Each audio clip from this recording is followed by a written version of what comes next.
In step 3, implementation, the automation concept and cobot programming are achieved by means of the controller, also known as the teaching box.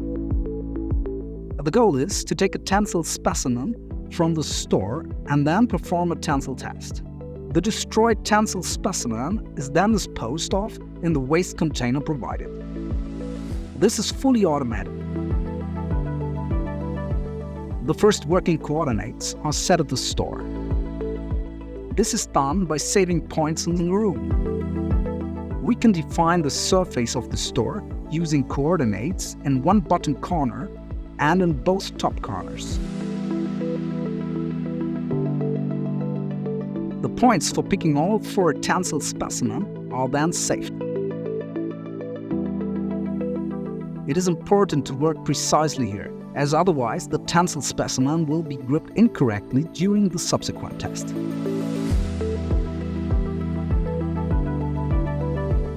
The next step is to record the coordinates of the WP300 material tester. Here, as with the store, the device moves towards 3 points on the surface. The dial gauge helps us to always maintain the same distance. The cobot then creates the coordinate system automatically. Once this has been done, the loading process is taught with the tensile specimen.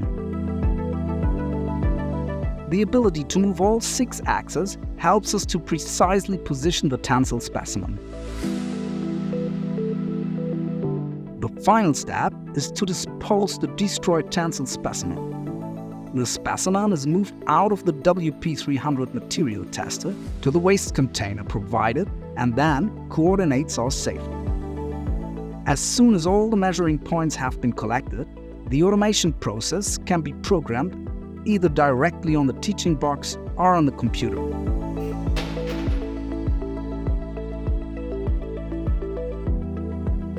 The movement commands for the respective process step are entered using the software provided. The program can be safely developed and tested within the software. As soon as all the necessary commands have been entered and saved, they are transferred to the cobot.